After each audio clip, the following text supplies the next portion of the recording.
أعوذ بالله من الشيطان الرجيم بسم الله الرحمن الرحيم والصلاة والسلام على أشرف الأنبياء والمرسلين نبينا محمد وعلى آله وأصحابه أجمعين وأشهد أن لا إله إلا الله وحده لا شريك له وأشهد أن محمدا عبده ورسوله صلى الله عليه وسلم ثم أما بعد. Bienvenue à vous mes frères et sœurs dans cette grande aventure que nous allons commencer ensemble Inch'Allah.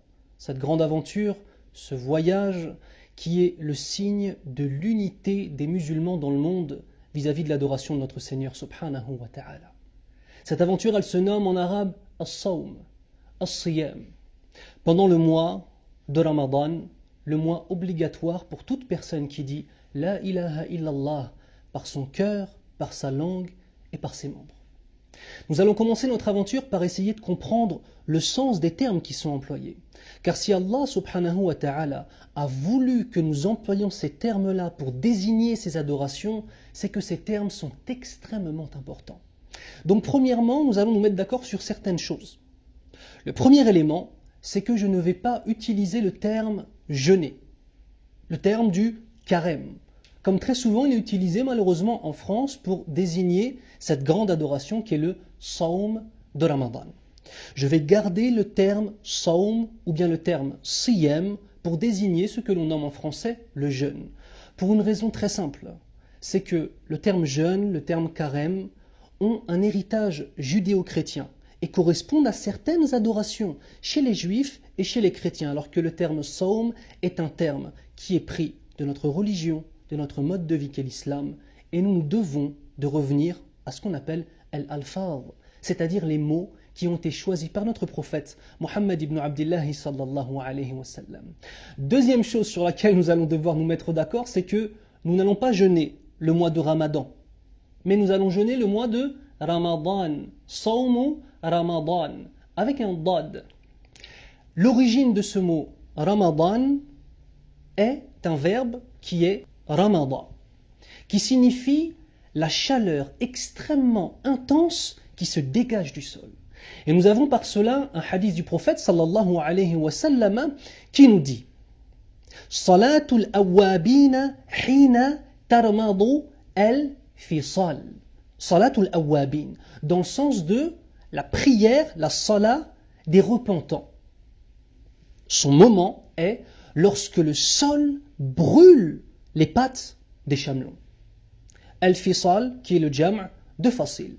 Salatul awabina hina tarmadu al-fisal. Et on entend dans ce verbe-là, tarmadu Ramadan. De même, l'interprétation du mot Ramadan, les savants ont divergé entre eux sur cela. Subhanallah, il y a trois paroles principales. La première parole est que lorsque les Arabes ont redonné des noms arabes au mois, le mois de Ramadan est venu pendant une période de canicule extraordinaire, subhanallah, pendant l'été.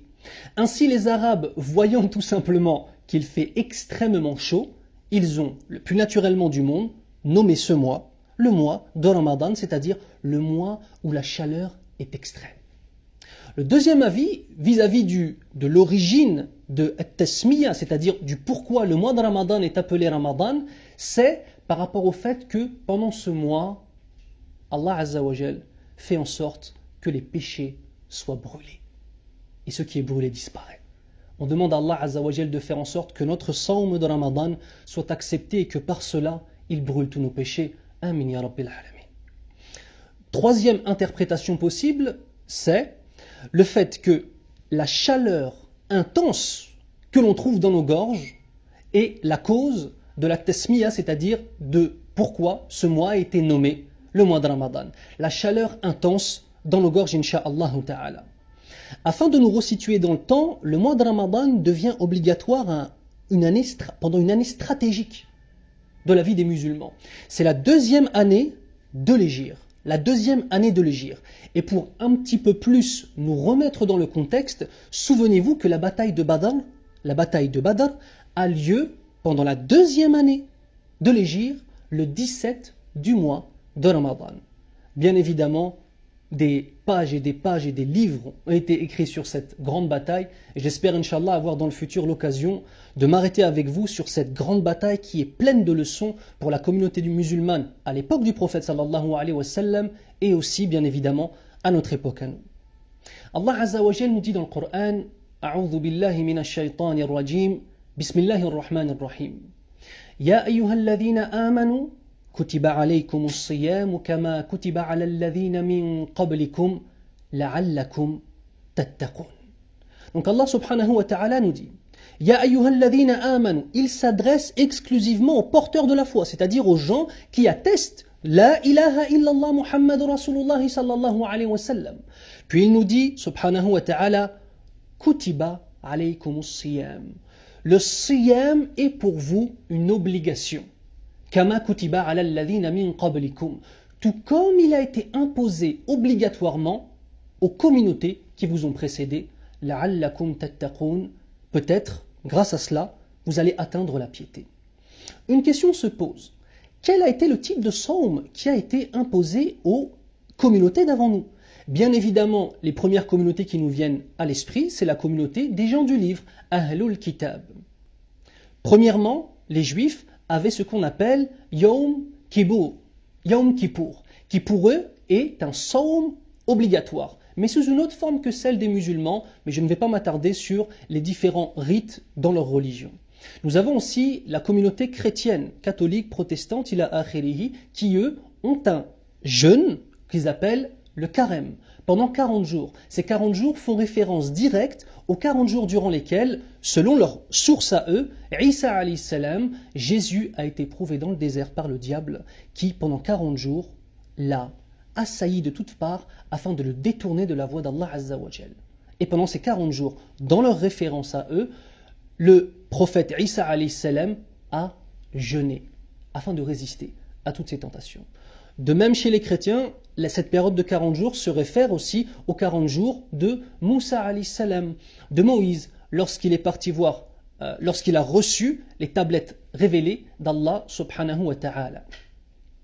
La troisième et dernière partie de cette courte intervention va traiter du comment les musulmans jeûnaient au début de l'obligation du mois de Ramadan, du sawm du mois de Ramadan.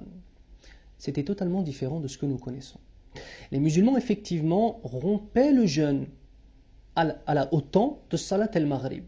Mais, à partir du moment où ils priaient Salat al-Isha, dans le hadith d'Ibn Abbas, radiallahu anhu, lorsqu'il nous rapporte cette époque-là, il appelle al-Isha al-Atamata.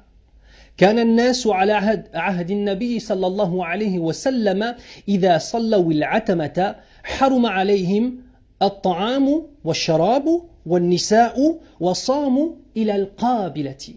Les gens à l'époque du prophète sallallahu alayhi wa sallam, au début de l'obligation du sawm de Ramadan, lorsque ils avaient prié Salat al-Isha, il leur était alors interdit de boire, de manger et d'avoir des relations charnelles avec leurs épouses, et ils se devaient de jeûner jusqu'au jour d'après à Salat al-Maghrib.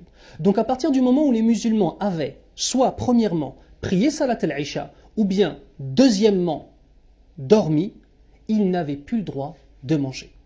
Puis ensuite, deux histoires bien distinctes sont intervenues et Allah Azza wa Jal, par sa miséricorde, pour nous, a changé cette première obligation avec cette première chose qui était assez difficile. À partir du moment où l'on dort ou bien on prie l'Isha, on n'a plus le droit de manger. Allah Azza wa Jal a transformé cela par le fait de ne pas avoir le droit de manger à partir de l'entrée du temps de l'Fajr. Allah Azza wa Jal nous dit dans le Coran al-Karim, Bismillahir Rahmanir Rahim, wa kulu washrabu حتى يتبين لكم الخيط الأبيض من الخيط الأسود من الفجر ثم أتموا الصيام إلى الليل. Allah Azza wa Jal, par la suite, nous a ordonné, alhamdulillah, de jeûner et de manger jusqu'à temps que l'heure du Fajr arrive et de continuer ce jeûne jusqu'à temps que la nuit arrive, bihamdillahi Azza wa Jal, c'est-à-dire Salat al-Maghrib, puis ensuite il nous dit ثم أتموا الصيام إلى الليل. Voilà pour cette courte introduction Alhamdulillahi Rabbil Alamin.